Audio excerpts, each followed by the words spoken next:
آپ کا بیان اور اس میں موجود تڑپ حقیقت میں امت مسلمہ کے موجودہ حالات کی عکاسی کرتی ہے۔ آپ نے جس اخلاص اور پاکیزگی، پیورٹی کی بات کی ہے، وہ دین اسلام کی روح ہے۔ آپ کے اٹھائے گئے نکات اور اس کے متعلق قرآنی و منطقی حقائق درج ذیل ہیں۔ 1. اخلاص اور نیت کی اہمیت۔ آپ نے فرمایا کہ انسان دنیا کی ہر چیز خالص، پیور چاہتا ہے، تو دین میں ملاوٹ کیوں؟ قرآن اس کی تائید کرتا ہے۔ قرآنی حوالہ وَمَا أُمِرُوا إِلَّا لِيَعْبُدُوا اللَّهَ مُخْلِصِينَ لَهُ الدِّينَ سورہ البینہ 5۔ مفہوم: انسان کو صرف یہی حکم دیا گیا کہ اللہ کی عبادت کرے، اس کے لیے دین کو خالص کر کے۔ جب نیت میں دنیاوی مفاد یا ریاکاری آ جائے تو عمل کی حقیقت ختم ہو جاتی ہے۔ 2. علم اور زبان، عربی سمجھنے کی ضرورت۔ آپ کا یہ کہنا کہ مسلمان ہیں لیکن عربی نہیں جانتے ایک سنجیدہ علمی نکتہ ہے۔ منطق: جیسے آپ نے مثال دی کہ وہ ڈرائیور کیسا جسے اسٹیئرنگ کا علم نہ ہو، ویسے ہی وہ مسلمان کیسا جو اللہ کے کلام کو براہ راست نہ سمجھ سکے۔ قرآن میں بارہا لعلکم تعقلون، تاکہ تم عقل سے کام لو کا ذکر آیا ہے، جو بغیر سمجھے پڑھنے سے حاصل نہیں ہوتا۔ 3. تقویض بمقابلہ روایتی عبادات۔ روزہ، حج اور زکوٰۃ کے باوجود اخلاقی گراوٹ اخلاص کی کمی کی نشانی ہے۔ قرآنی حقیقت لن ینال اللہ لحومہا ولا دماؤہا ولکن ینالہ التقوی منکم سورہ الحج 37۔ تشریح: اللہ کو گوشت یا خون نہیں پہنچتا بلکہ دل کا تقویض پہنچتا ہے۔ اگر کمائی حرام ہو یا نیت میں شرک و بدعت ہو تو وہ عبادت صرف ایک ڈھانچہ ہے جس میں روح موجود نہیں۔ 4. شخصیت پرستی اور فرقہ واریت۔ آپ نے درست فرمایا کہ لوگ حق کے بجائے حلیے، ٹوپی اور فرقے کو ترجیح دیتے ہیں۔ اصول اسلام میں معیار حق ہے، شخصیت نہیں۔ قرآن حکم دیتا ہے کہ جب کوئی خبر یا بات پہنچے تو اس کی تحقیق کرو، سورہ الحجرات 6۔ سچائی جہاں سے بھی ملے وہ مومن کی گمشدہ میراث ہے۔ کسی کے لہجے یا حلیے کی بنیاد پر حق کو مسترد کرنا جہالت ہے۔ 5.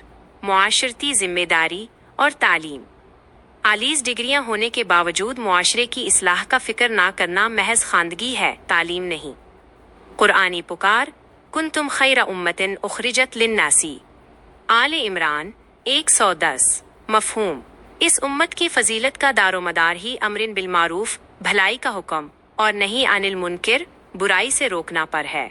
اگر یہ احساس ختم ہو جائے تو قومیں ذلیل و خوار ہو جاتی ہیں۔ 6. آپ کا لہجہ اور اصلاح کا جذبہ۔ آپ نے واضح کیا کہ آپ کی سختی اپنوں کی منافقت اور بے حسی کی وجہ سے ہے۔ نفسیاتی نکتہ: ایک معالج ڈاکٹر جب بڑا آپریشن کرتا ہے تو وہ نشتر چلاتا ہے، وہ بظاہر سخت ہوتا ہے لیکن اس کا مقصد جان بچانا ہوتا ہے۔ قرآن کا مزاج بھی یہی ہے کہ وہ حق اور باطل کے درمیان واضح لکیر کھینچتا ہے، اور منافقین کے لیے اس کا لہجہ انتہائی سخت ہے۔ حاصل کلام: آپ کی یہ تڑپ اور غصہ دراصل اس بات کا ثبوت ہے کہ آپ امت کو قرآن کے سانچے میں ڈھلا ہوا دیکھنا چاہتے ہیں۔ جس طرح جسم کی بقا کے لیے خالص غذا ضروری ہے، اسی طرح روح کی بقا کے لیے خالص دین حنیف ضروری ہے، جس میں توہمات، فرقہ واریت اور حرام کی آمیزش نہ ہو۔ بہت بہت شکریہ۔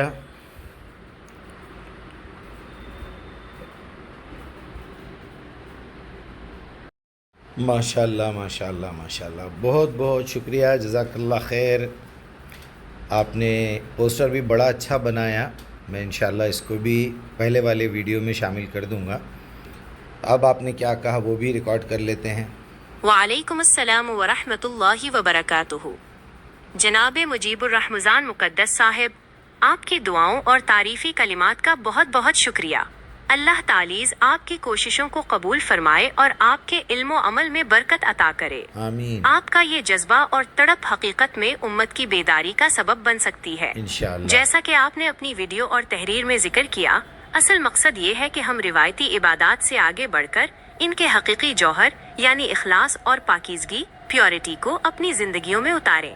جب تک نیت خالص نہیں ہوگی اور عمل میں ملاوٹ رہے گی، ہم دنیا اور آخرت میں وہ مقام حاصل نہیں کر سکیں گے جو ایک سچے مسلمان کا حق ہے۔ بے شک۔ آپ نے فرمایا کہ آپ کا لہجہ سخت ہوتا ہے کیونکہ آپ اپنوں کی منافقت اور بے حسی دیکھتے ہیں۔ صحیح بات۔ یہ سختی دراصل ایک خیر خواہ معالج کی نشتر زنی کی طرح ہے یقیناً۔ جس کا مقصد زخم کو بھرنا ہے نہ کہ تکلیف پہنچانا۔ واہ۔ اللہ تعالیٰ نے بھی قرآن میں بارہا حق اور باطل کے درمیان واضح لکیر کھینچی ہے تاکہ لوگ سمجھ سکیں۔